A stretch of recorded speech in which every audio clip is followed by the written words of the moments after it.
unions are turning on the Democrat Party, demanding they open the government immediately and stop playing with people's lives. They say getting money for illegals isn't as important as getting money for American citizens and American businesses. Listen to what was shared earlier today by House Speaker Mike Johnson on the topic, because it's very interesting. I mean, just 24 hours before that one came out, CNN, of all places, had a big story about how Republicans are winning the shutdown battle. But we reject all of this. This is not about winning a political contest here. Real people are losing. The American people are hurting. Democrats have voted 14 times now, Shannon, to keep the government closed. 14 times they had the opportunity to have SNAP benefits flow, to let air traffic controllers be paid, to take care of all these problems and pay the troops. And they said no. And it is a fact that no one can dispute that they shut the government down over restoring free health care to illegal aliens as part of their $1.5 trillion wild partisan wish list. They're playing games, and real people are suffering because of it. But with these numbers in mind, why do you think they will be willing to come back to the table and negotiate at some point? They think that they're winning the optics of this. Well, I don't know how they can believe they're winning if it were indeed a game to them, and I think it is, because you have all the unions now coming out against them. You have the major airlines in the country. You have every segment of the population and hardworking Americans who will be going without. You have 42 million recipients of SNAP that are in jeopardy right now. You have women, infants, and children because the nutrition program that President Trump and the White House have heroically funded thus far is running out of money. And of course the troops. I mean, we've gotten them paid now for 2 cycles, but that money is not inexhaustible and it's running out. And so increasingly the American people will be feeling the pain. And after we pass that threshold of the 1st of this month, it gets very real. All right. So Democrats think that this is a game. Playing with American lives, they think, is a game. They believe they have the right to hold you over a barrel, to make you burn through your savings, to let children go hungry. And on top of that, as Mike Johnson said, they actually believe that they are winning the PR battle. I mean, it's crazy to me.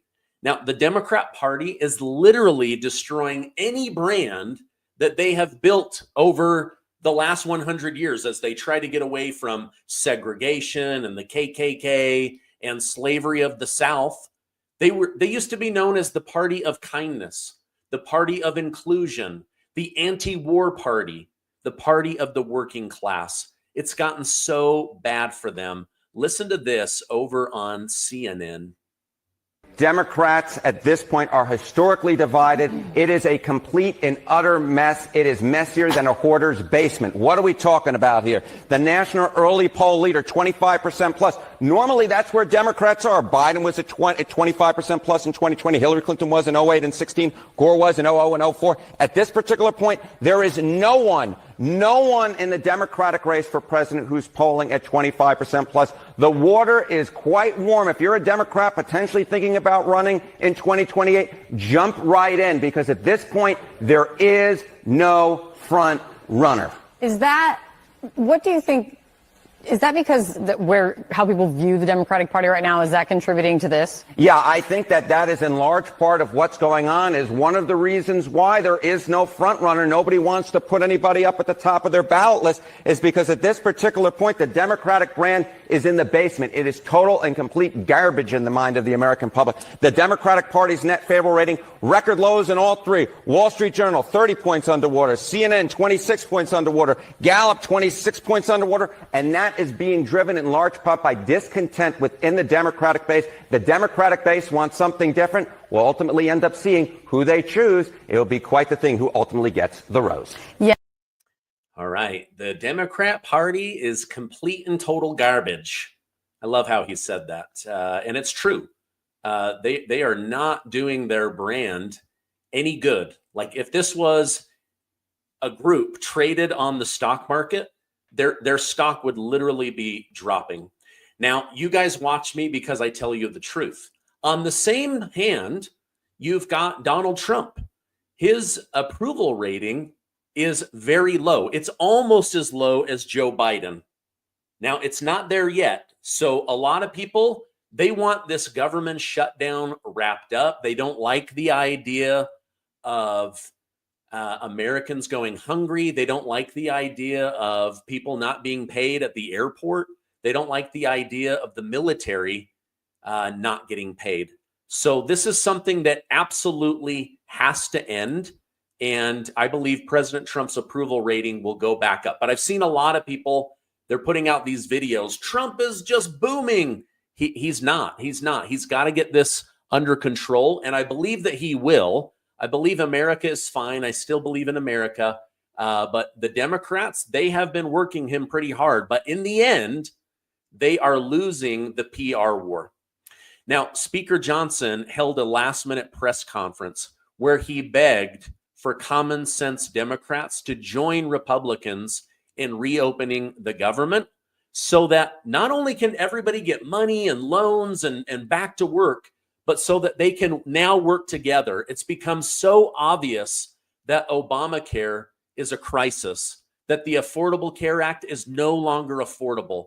We're talking about 400, 500, 600% increases on medical cost, on insurance. Right now, people are worried about their premiums doubling. Why? Because it's a broken system that Obama forced through. The Republicans didn't want it. They've been trying. Trump wanted to replace it in his first term, couldn't get around to doing it because of all the Russia bullcrap and then COVID. But now they're saying, let's work together. Let's get this done. Listen to what Speaker Johnson had to say about that. You go to the third one. False claim number 3, Democrats are fighting for health care. You've heard this over and over and over. Let me say something very simply about this false claim. It is the Democrats who created Obamacare. It is the Democrats who did that without any Republican votes. It's the Democrats who, by extension, have cost the American taxpayers and people who have health insurance have made their costs skyrocket. It is their policies that made that happen. And so instead of reforming it, the Democrats don't reform Obamacare. They want to subsidize it. They want to spend more taxpayer dollars. That, by the way, goes mostly to insurance companies, which makes the cost rise further. That's the Democrats' plan. When they passed Obamacare in 2010, they called it the Affordable Care Act. We know the truth is exactly the opposite. By some estimates, premiums have risen 60% in many categories since they passed that bill into law. Now, the fact is the opposite. Republicans are the ones fighting to save health care. Why? It's not just talking points to us. We do this. We have ideas, and we have already implemented ideas and measures to reduce costs, increase access and quality, and eliminate fraud, waste, and abuse. Now, why do we say it's not just a talking point? Why do we say the Republican Party is the only one advancing common sense reform solutions? Because we've proven it. We did that in the big, beautiful bill, the Working Families Tax Cut. We took a look at Medicaid, and we took on that challenge. We took action to reduce fraud, waste, and abuse in Medicaid. We got able-bodied young men without dependents off the program. We got illegal aliens off the program, and we saved $185 billion just to start. We got millions of ineligible enrollees off the program, and it preserved it. It strengthened Medicaid for the people who rely upon it, which is the elderly, disabled, and young pregnant women, as we always use as an example. No, it's not about health care. That is a false claim, and everybody knows it. Everyone in America, and certainly everybody in this room, understands that this is about something else. All right. False claims. And if I know you guys don't probably do this, but I go on and I watch the podcasters that do the opposite of me, the Democrat side. And oh my gosh, are they just lying through their teeth, doing everything they can to prop up these lies, to try to help make sense of it. None of it makes any sense. It is just really, really bad. All right, now I want to show you guys something. Democrat Representative Seth Moulton got caught in a big lie on MSNBC, and you can see them start to scramble and panic behind the scenes because they are terrified based on what they just aired on live TV, that they're about to get hit with a multi-billion-dollar lawsuit from President Trump.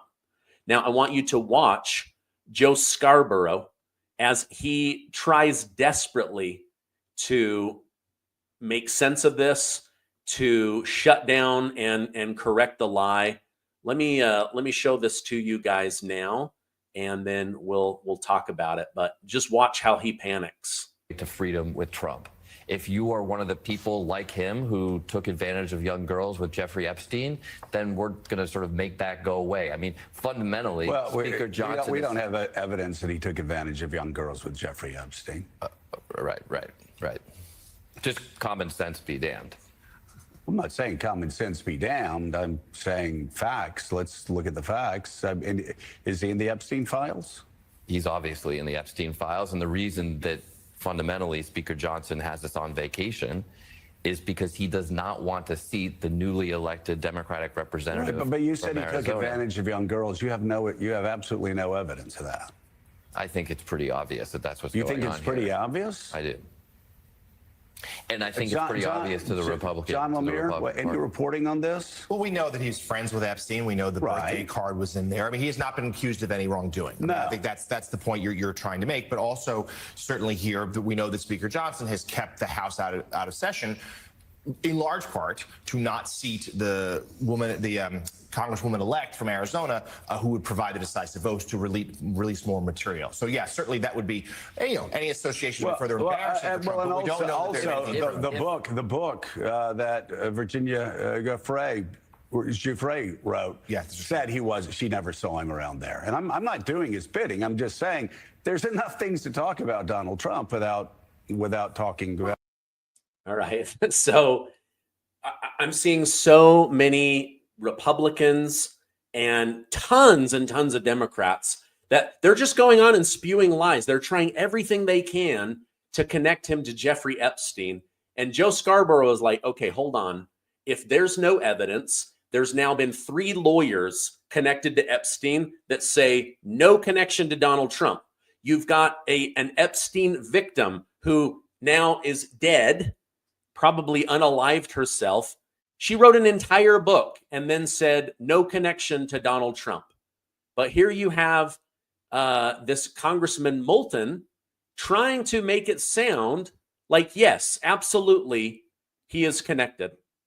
All right, now the holidays are just around the corner. For many families, this means excitement. For others, it means stress.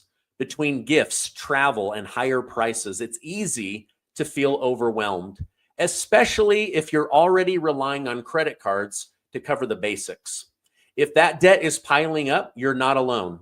If you're a homeowner, you might have considered reaching out to American Financing, but hesitated because you don't want to give up your low mortgage rate.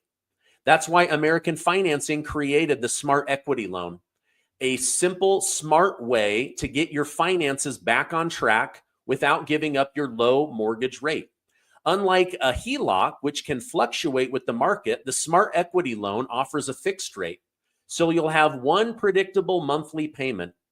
It lets you use your home's equity to pay off high interest debt, free up cash flow, and still keep your existing mortgage intact. I want you guys to head on over to American Financing. You can give them a call at 888-686-8030. They are amazing. You can also go to americanfinancing.net/Gardner. They are amazing. Go check them out. Do not be paying these ridiculously high interest rates on credit cards anymore. Go check them out. All right. Nancy Pelosi has an absolute meltdown on CNN. She says that Donald Trump currently, right now, is the worst living human being on planet Earth. Really? More than Kim Jong-un, who starves his people in North Korea. Really? Worse than Iran, that suppresses their people. Really? Worse than Maduro, who literally made Venezuela one of the poorest countries in the world, and people are starving to death on a daily basis. Really? Wow. Unbelievable. Worse than Hamas leaders. Really? Worse than all the wars going on right now. Worse than all the Nigerians killing Christians. Really? Let's listen to what she had to say, because I guess I'm just not buying it. But let's see what CNN and Nancy Pelosi had to say. he's just a vile creature. The worst thing on the face of the earth. But anyway. You think he's the worst thing on the face of the earth? I do, yeah. I do. Why is that? Because he's the president of the United States and he does not honor the Constitution of the United States. In fact, he's turned the Supreme Court into a rogue court. He's abolished the House of Representatives. He's chilled. All right. Let me know if you guys agree or disagree. Think of all of the evil that's out there. And he's the worst, most vile thing alive on planet Earth right now. Wow. Talk about Trump derangement syndrome. That guy lives in her mind rent-free. Oh, gosh. Wow. Really, the worst thing on planet Earth, Nancy Pelosi? Well, enjoy your $200 million. She's just announced that she's not going to run for Congress in 2026. Hallelujah. Can I get an amen to that? All right, turning to immigration, President Trump defended aggressive ICE raid tactics during his 60 Minutes interview. When asked about a video showing agents smashing car windows, firing tear gas into Chicago neighborhoods, Trump said ICE hasn't gone far enough and blamed liberal judges appointed by Biden and Obama for getting in the way.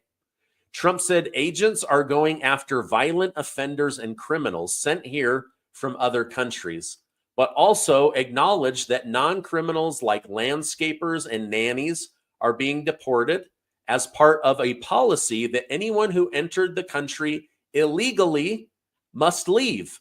They can come back later if they do it correctly, but they must leave right now. Now, I can't show you the 60 Minutes because of copyright, but he also said, listen, we have to have a policy. So if you came here illegally, that is the policy. You have to be removed if you came here illegally. Okay, now I want to go through something that I've seen popping up over and over again from the Democrat Party. And it's about whether President Trump is starving his own people while at the same time giving Argentina a 20 to $40 billion loan while Americans struggle, right? So somebody went through and did a deep dive on this, and I'm going to just read it to you, but it's called the Trump-Milley $40 billion bailout that never was. Now, if you've been anywhere near a TV lately, you've probably heard Trump's $40 billion bailout for Argentina.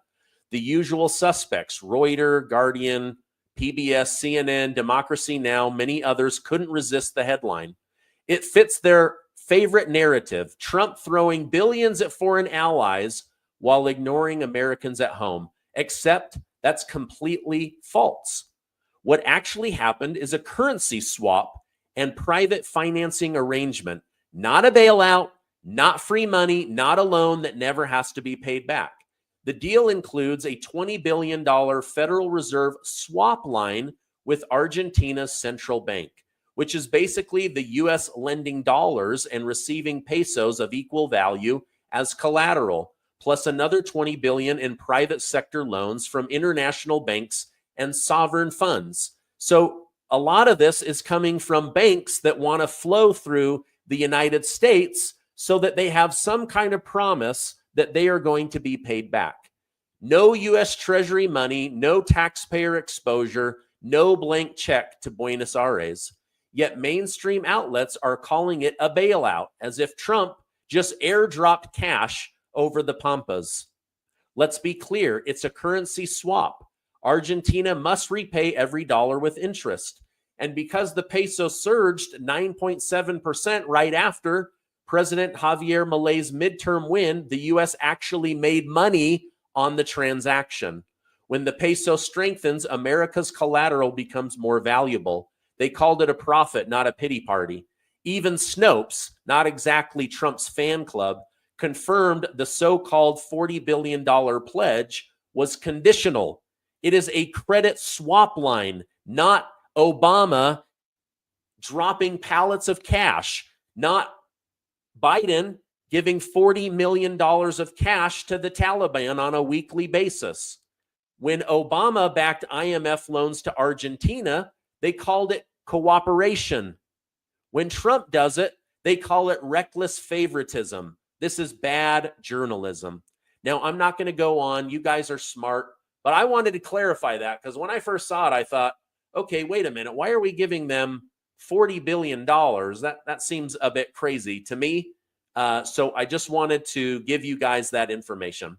All right, that's my update for today. If you could, please give this video a like and hit that subscribe button. Now, at the end of this video, I'm going to put an Elon Musk video where he walks you through the exact blueprint that Democrats were using to destroy the United States so that they could rule over her ashes. They do not want America strong. They do not want America safe. They do not want America rich. It's antithetical to everything Trump is fighting for on your behalf, and he exposes all of it. All right, I love you. Stay amazing, and I'll see you on the next